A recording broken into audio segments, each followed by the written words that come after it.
episode of One Step Forward, 3, 4, 5, however many steps backwards. This is what we got. I think I showed this before, but boom. We have a chunk of decal that has come off. But against my judgment, I've gone and grabbed an extra piece, and I'm going to try and just put that on top there and match it up and see how close I can come to do that. While we're on decals, I use the kit decals for the tail hook here, and I think it actually looks like absolute dog crap. There are bubbles in there. It's not weighted. It's not, stuck to the tail hook at all. It's just a pain in the ass. So that's going to come off. And honestly, I don't want to use the kit decals. I think the Tamiya decals are just thick. They work, they're fine, but man, they're tough to work with. So we're going to back that up with either some Fighter Town stripes, or I may just, honestly, I think I'll probably just mask off and paint it. But in the meantime, I'll have to pull a danger out of something else. Adding stripes, what I got was 2mm strips. Turns out that fits perfectly. There we have it. Yeah, it looks like it might have worked pretty good. I used Mr. Color metallic blue-green for the light here with a little bit of Mr. Leveling Thinner and hand painted it. And then this jet had these stripes on the formation light, so I grabbed Fighter Town decals, data sheet stuff for that. Okay, well, ain't that a funny story? Turns out the decal I picked, I thought it was from the same sheet, but it may have been different because it was like, let's just say it was a short and curly, same colors, but a short and curly width too small. So I am going all in. I started scraping this decal off. A little bit of Mark Fit Strong. Not all of it wants to come off, but what I'm trying to avoid is sanding, repainting, and all that. So I am using the fingertip method, which is kind of like the maybe toothpick method of just kind of scraping it off as gently as possible. Trying not to damage the paint or the gloss coat or anything else.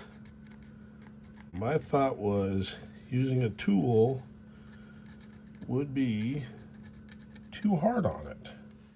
And voila, there we go. We have a clean surface now. I went and grabbed myself another decal sheet. And if you look really closely on this one, I cut into the blue right there. So that garbage. Grabbed another decal sheet. So we're now 4 decal sheets in.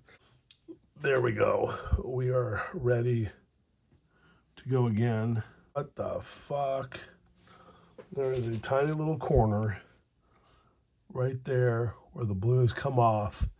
So we're going to go for the 5th decal sheet. Oh my God. We did fix this national insignia. Flip over the other side. I don't know if I saw this before and I just blanked it out or I don't remember it, but guess what? There is a chunk of decal out of this one. So I think we're going to have to redo this whole decal. It's also kind of peeling along here. I also wanted to paint the center line here, so I think we're going to need to rip this off. In the meantime, let's zoom in here, I'm going to hit this vent up here with a little bit of black panel liner. There we go. That looks pretty good. We'll leave it a few minutes and then we'll wipe it off. The other thing we're going to do back here behind the gun port, going to hit this in black.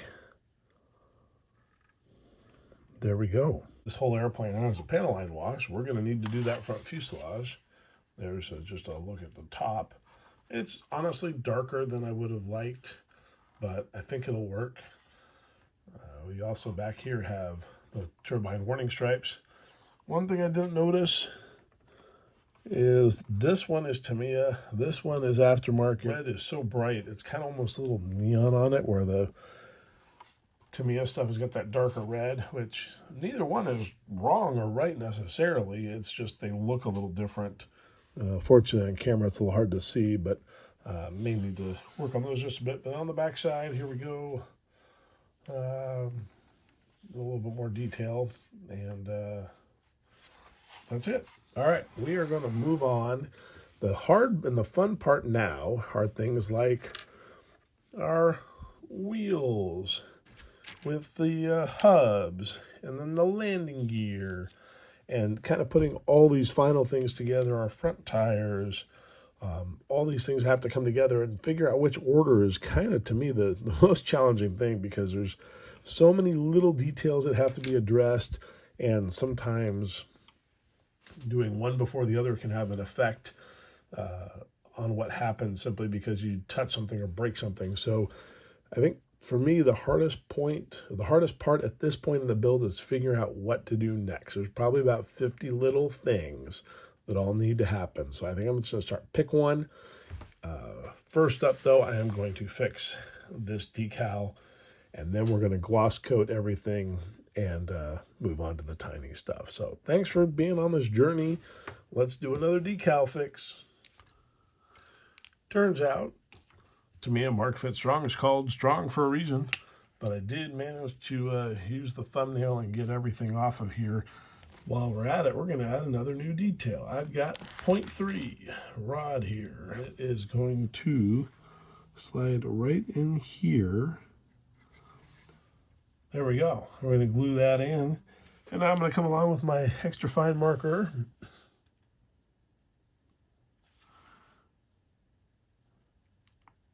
Just try and run it on the inside. There we go. Now we do have a little bit of bleed over, which is fine. I lightly dipped mineral spirit, Q-tip, and that does it. It's time to put our star and bar back on here. And of course, one of the challenging things is because this is a solid piece, we need to cut it away. Now I could apply the whole thing, try and cut it, but that didn't work out so well one time I did it. So what we're going to do is put the boarding step in and the boarding ladder in. So I got the decal placed, air bubbles out, and I'm just going to go ahead and coat it with Mr. Mark Fit Strong. That is all the time I have today. Got about 2 hours at the bench, probably got 20 minutes, 5 minutes worth of real things done, but I had a great time. Thanks for joining me. Have a great night. Oh, hey, by the way, did some more work on the landing gear. A little bit of cleanup work, but as it stands, I think we're going to call this done. Actually, no, we can't. We have to paint the brake lines down here blue. So that is going to be the next thing to do. All right, so we just ran the blade over everything here. We're going to pop it out. And there we go. I'm going to add just a touch more Mark Fit Strong to the door area just to kind of reseal it. But there is the door. Unfortunately, I was not going to use this piece. But I'm going to use this as a template to cut out another decal to put on the photo edge part. We are ready to move on and do a little weathering here in today's installment of Working Harder, Not Smarter. This is what has happened so far. First off, this is the Edward Brasson wheel. It's beautiful. Until now, I think it was the best thing out there, but it's one piece, which means you have to mask. And that's kind of a pain in the ass, even if they can be masking, because a circle is tricky. So then what we have is, this is the part for the ResKit set. And what I really like about this is it's got 4 cords on the tire, where the Edward Brasson set is 5. Actually, correction, I like the Edward Brasson better for this jet in specific. ResKit, and you can see that those holes are different diameters. In getting the Edward Brasson one, you would lose basically that hub. So that's kind of out. So we are going to use the ResKit parts, but they have these center things to cut out. So the first thing I did is I took my hobby knife, boom, went in there, started grinding it out. And what I ended up doing is taking off a chunk of the side, so that sucks. That may or may not really be a problem. We're going to use that for the inside tire no matter what. But then, and I was just kidding, but now I'm working smarter. I went and grabbed a, is this a 1/32 drill bit? Start in the center of that, and guess what? It is really close to the correct diameter. Now with this one, I actually did finish it off. You can see there's a little bit of a lip in there, but that should be fairly easy to sand. This evening, we are going to paint the tires. I hit them with Mr. Surfstar 1500. Of course, sitting on the workbench, they've gotten a little dinged up anyways. But I'm not going to worry about the tire itself right now. I'm going to worry about the top part, which we are going to hit with a little bit of Gunship Gray, SMS Gunship Gray. For the main tires, I just put them on a eyedropper, and they fit really well. So since we're going to hit the outside of them, so we're just going to lightly hit all the tread with Gunship Gray. What I thought would be a light dusting has actually turned into just a full-on coat. All right. Gray treads are done. We can move on. And here's the unfortunate aftermath. That is my custom wash. These are the paper towels. It went everywhere, and I have literally drops left. It covered this entire work area, so that's unfortunate. It's a total mess. Well, not like breathing in the chemicals. Did a few more things off camera, actually. So we get panel lines on our front fuselage. Take a look at this here. The right side's a little bit darker than the left, but we're going to go ahead and leave it as is.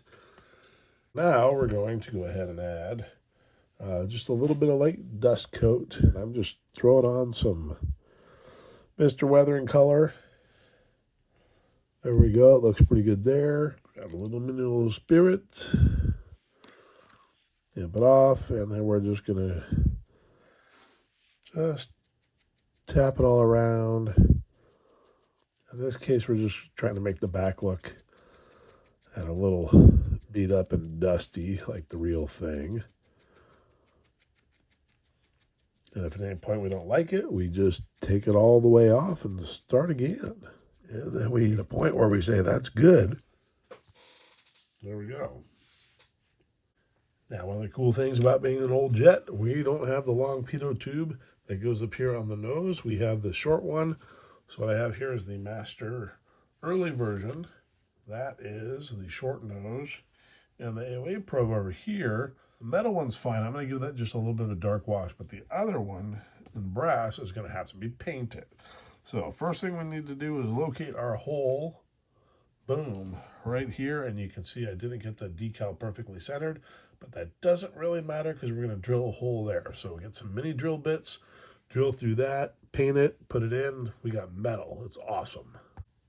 Before we can do our priming on the other parts, we need to actually work on our canopy. So the first thing I did here to remove the mold seam, I took the brand new blade, ran it straight across the entire length of the canopy. I took some 800 grit sandpaper, sanded it all down.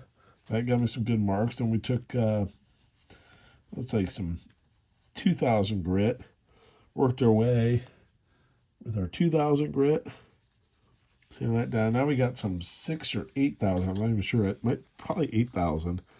And we're literally almost just polishing the canopy. I'm using water just to keep the dust down, but wow. So there's our canopy. You can definitely see that there's scratch marks on it, which is just fine. We're going to polish it out here. Okay, so you can see what I'm working with. I have these Mr. Hobby sanding sets. This is 2,000 and 4,000 grit, and this is 6,000 and 8,000 grit, and this is what I am using to finally polish it. So let's really cut a new chunk. The trick is, once you do this, remembering which is which, so you don't go backwards, which I probably have actually done. So there we go. Just a nice little, it's like sanding cloth basically. There we go. There's an 8,000 piece. Just go over it. Well, it looks like the other thing I was using was probably more like 12,000 because this is actually clouding it back over. See, it's a little cloudier. We're going to grab our plastic polish and go to town. Well, after much searching, I cannot find my polishing, like 10, 12,000 grit polishing cloths, and it is 5 o'clock in the morning. So Amazon can have it tomorrow, or I can go to the automotive stop or show, the automotive store, and pick that up later today. But in the meantime, I'm moving on. Here's the canopy as it is now. We're going to go with Novus Fine Scratch Remover number 2. Nice pile of Q-tips here. Grab ourselves a little bit of this stuff. There we go. And our canopy. And let's get to work. If I had some Tamiya polishing compound, that also would be great, but I don't. So Novus is what I got at the local hobby shop. It works. We're going to do the whole canopy. Oh, we're getting there. Just from one application, that looks pretty darn rootin' tootin' nice. But we are going to keep going because I can still see the scratches on it. That's already looking much better. So, all right. No need to stick around for the next 20 minutes while we just keep doing this. So I'll catch you on the next round. All right. If there's no excuse for hard work and no shortcuts to hard work, that's about 15 minutes. Nah, that's about 5 minutes of doing the canopy. See, it's still a little bit clouded, but that's what we have Novus number 1 for. And then our canopy again. Once again, we're just going to keep doing this till it dries.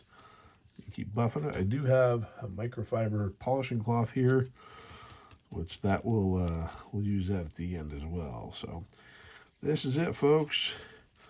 Exciting times at the workbench. I'm sure people out there have a much better technique than this for doing this, but it's the materials I got on hand, and the goal is to get this thing done today. So looking pretty clear, and voila, there we have it. Our nice clean, wow, it looks, to the naked eye, it looks spectacularly clear. However, maybe some scratch marks. We're going to go round 2, then we're going to mask it up. I'll show you what it looks like then. Boom.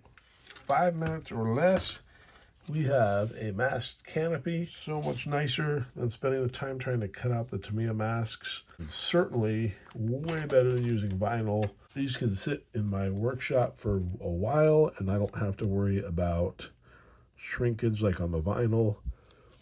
So I'm just going to use some Tamiya tape here. All right, we now have a fully masked canopy filled in the back. It is time to grab some Mr. Surfacer. I'm going to start with the tires. And what I'm going to try and do is avoid hitting the gray. What I want is, the idea is that gray has been rubbing against the concrete. That's why it's lighter. Yeah, that looks pretty good. Canopy, we've got it primed and black. And now we are going to go gray it.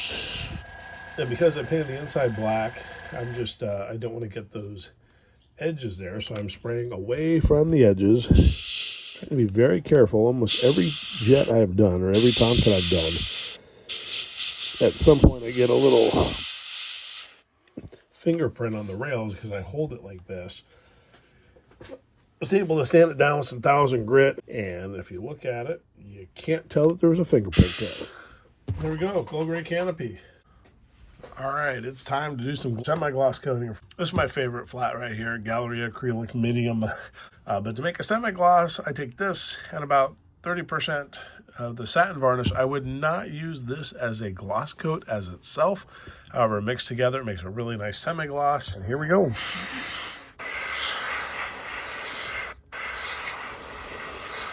That is a good start here.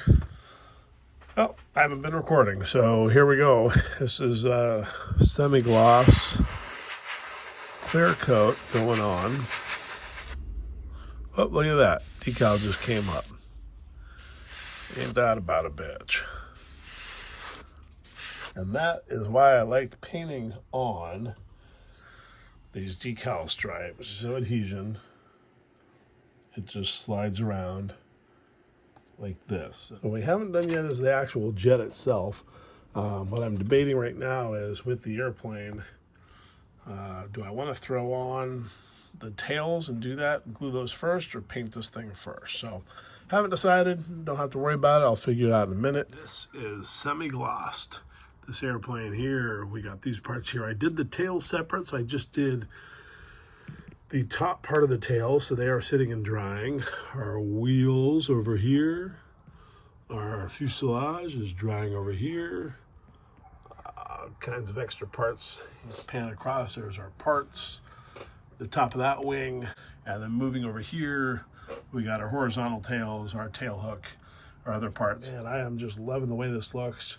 It dries really quick. It's semi-gloss, which I think this airplane, although it is kind of glossed, I just think gloss stuff just looks too toyish. So anyways, that's the deal for now. Goal is to have this whole thing put together and done tonight. Got a few more things to work on. So I just dipped this in the future.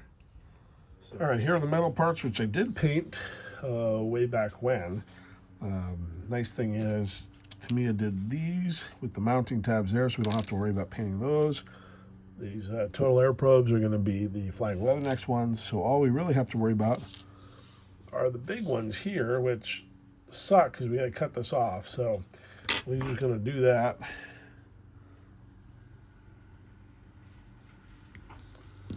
There we go. Hopefully there's not too much to clean up here. The time has come to remove the canopy masking, and I don't know if anybody else gets such a pleasure out of this, but it certainly is fun to see it come off when it all works well. Biggest danger, I think, of doing this is if you touch the tweezers, if you're using tweezers, to the glass, you will leave a mark. Very much hoping to avoid. Now for the outside.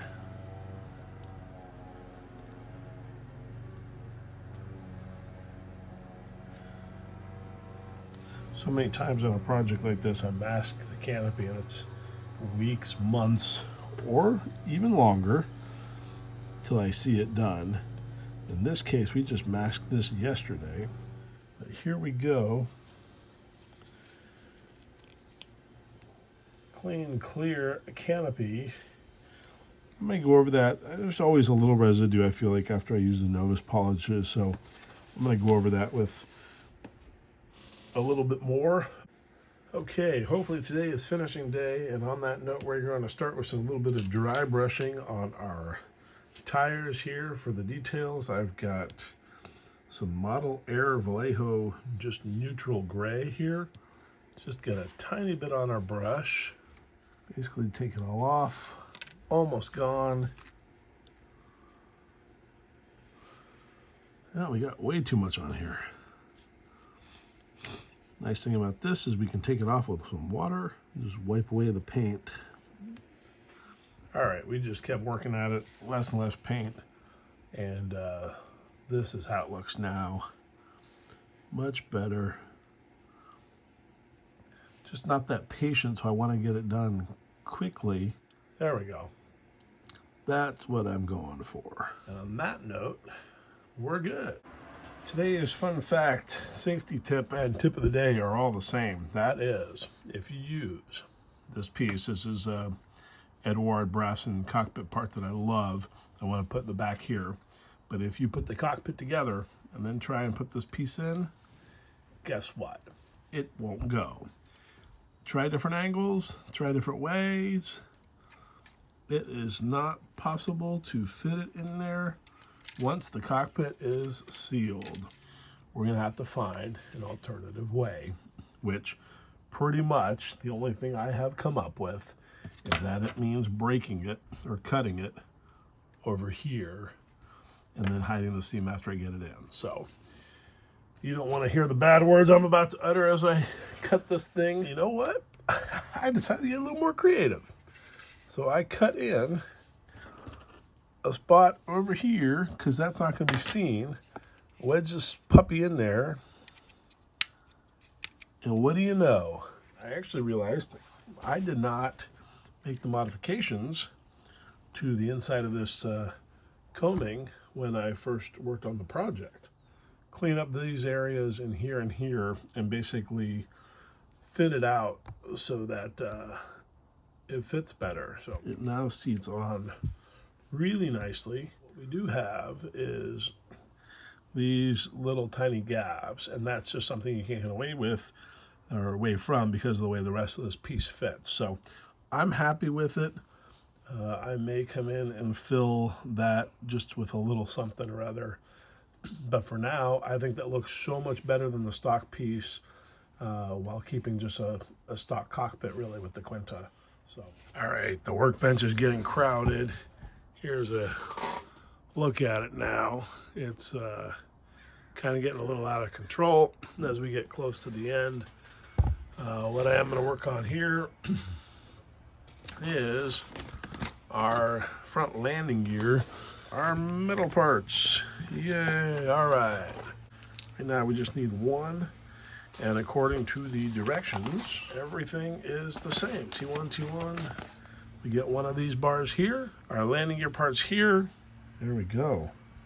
It is through, but it goes all the way through the bottom. So let's see what the directions say about that. It doesn't say anything about that, so I think we're just gonna have to glue it in, and then when it goes into the airplane, it goes in just like that. Glue this bottom piece in, and then paint over it. But guess what? We got some wheels off, and I am 100% cutting resin. I have never once, ever cut the resin straight. Ta-da! It's close, but guess what? That's not straight. And this one ain't straight either. And there we go. What the little fuck. I was so excited about these. And Edward, I haven't sanded anything off the sides. This is straight off the casting block. There, look at the fucking gap. Oh my God. We'll either try and go, are these even, well, either the wheel is too big or these are not perfect. One of these is not round. All right, just for fun, I went and got Model On details. It's Manuel out of Peru, his new little outfit. And I got one of his wheels. These things are just absolutely gorgeous, and I thought I'd see how this fit.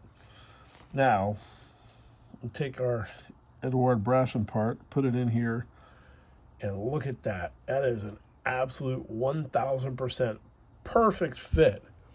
That is incredible. That's awesome. Here's the problem.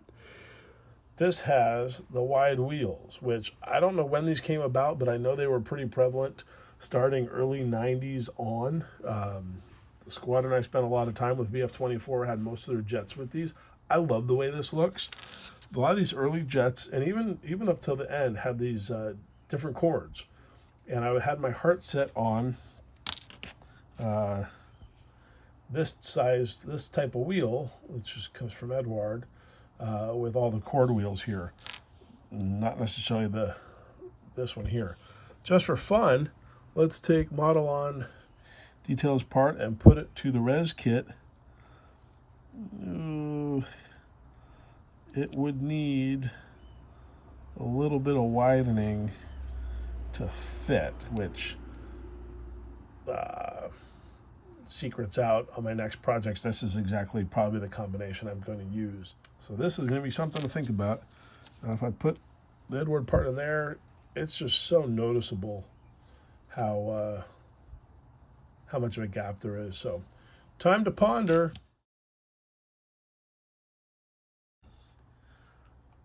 I think one of the hardest things in this project at the end, when building a Tamiya Tomcat, is which things you do in which order. And I know the instructions have their order, but I also find that certain things work better Another thing, so right now I'm getting the wheels and the doors on, and I'm just kind of going one at a time. One thing I always felt like with the Tamiya Tomcat, there are three little things that get me, and I think we talked about the others, but one of the things is these doors. And I'm almost 100% certain that what they did was they LiDAR'd an actual airplane, an F-14, and started to work on their CAD from there. And the problem with a museum jet, because they used a museum jet, the jets were already gone, is these doors, without the hydraulics, kind of cant in a little bit more than is normal than they would in the fleet when they have power, hydraulic in the airplane, or basically the plane's not stuck out in the boneyard for years and years. So I always feel like the doors cant in just a little bit. I've always thought about trying to add a little brace to fix that, but in the meantime, that's a lot of work, and I'm just putting this sucker together as is. So I want to show you one thing. The wheels here, this is not glued, it's just sitting on there. The other one fits on, but it doesn't hold, so I can take it on and off. This one here actually holds on really well, but I can also adjust the thing. So I'm not even going to glue that. I'm just going to, when I put it down, I'll be able to adjust it so the wheel is flat. I do feel like I need to paint the bottom of these. I didn't even saw these off. I literally took the stub and just broke it off, and they're pretty flat. This is probably the last time I use the Edward wheels. I think there's better options. As I just talked about, Model on Details has amazing stuff, and Manuel is going to be doing hopefully some other versions of the wheel pretty soon, but in the meantime, that's what I'm going to use. Let's get some pylons on. So you may put the Sidewinder on there. No, I'm going to put the Sidewinder on afterwards. All right. There we go. I can feel this whole thing coming together. I think it's time to put the IRST on, this part here. But in order to put that on here, we have to remove this. So, very carefully. I talked about earlier in the production of this kit, this is the 11th Tamiya Tomcat I built, and the first one and only I've ever had issues with in terms of here, this gap. If you look at the front of the top side, that seam, you can't even tell. It is absolutely perfect. The bottom, however, leaves a lot to be desired, and has this gap. Everything else is fit perfectly. Back here, this center plug is put in exactly correct, which gives the correct shape here in the tunnel, which should allow this to fit in perfectly fine. I just am kind of baffled as to why it's not fitting. There's nothing there that was misaligned. There's nothing glued out of place, but that's the case. That's how it fits. It doesn't affect it once it's sitting. And what I do want to show you that I think is super cool with our Phoenix pallet with magnets, if we throw these suckers on, this is why I want to do it, because watch this. Boop. And other side, just get it somewhat close, let go, and it clicks right into place. I made these cutouts in the Phoenix rails so that I didn't have to get rid of the mounting tabs, and they just click right on, stays in there, and voila. That's how it will look when it is done. How cool is that? It's really early in the morning, couldn't sleep, so I thought I'd knock out a couple decal things so I can move on with the project. And what you're looking at here is the way I left my desk last night with Tamiya Extra Thin and Mark Fit, which normally is not a problem because they're different colors. I look at them and see what they are, but I'm so tired this morning that when I went and did this decal, that spot right there touched extra thin on the metal when the decal was already basically lifted off the backing paper, ready to be moved on. So let's magnify the issue. There you go, right there. So yeah, it was either throw the decal away, fix the slat, or put the decal on and press forward. So what I think I may do is I may, now that the decal's on, once I put a semi-gloss coat over the whole thing, I may try and just use a little bit of mask right around that and then just shoot that spot. I don't know if I'm gonna make it worse or better. All right, we're gonna try and fix this little goofed spot here. And I just put a little bit of tape on there. And I'm just gonna use we're just gonna come in really, really light. It's hard to tell that it was, it's still there, but in that light you can't tell. So I think we're gonna call it good. And just a little bonus, I went ahead and hit the leading edge of the intakes with burnt iron as well, just over bare plastic. I didn't prime it. When you work on a model, the workbench gets smaller and smaller and smaller until you have to clean it up. And here we are. This is the workbench on Saturday night. There's the airplane on foam precariously over on the side. The workbench is a total mess. That is the only work area I have left. And all the airbrushing stuff over there. Spray booth. So here we are on Saturday night, just no viable work area. So I think we need a few minutes to clean the workbench off and then get back on track. The joys of model building. All right, one of my favorite clear glues, GS Hypo Cement Glue. It's for watch crystals. It works amazing on clear parts. It dries clear. I bought a tube, I'm guessing 30 years ago. I've had the same tube the entire time. I just went to the hobby shop, local hobby shop. He had one left. He had to give you a quick look. I just installed, should have done that on camera, but I just installed the new Fighter Town, let's see, zoom in for you here, interior canopy framings. And unfortunately, as I did that, I broke the front end on this side right there. But I think for the moment, I'm just going to go with it because it's in there. And then our IRST here, there's a reason that Quick Boost gives you 3 position lights. First one I went to put in, shot out of the tweezers, and has disappeared and will never be seen again. The nice thing is they have pre-drilled a hole for you. So it goes in that hole right there. So we're gonna cut off number 2 and try that. Cut these little stems off. And then after you cut off, see, that's how easy they are to lose. You cut it off and you cut the stem, but you keep about half of that and that goes in the pre-drilled hole. Just holding the light with the tweezers, dipped in glue, tried to put in the thing, and ping, ping, gone forever and ever.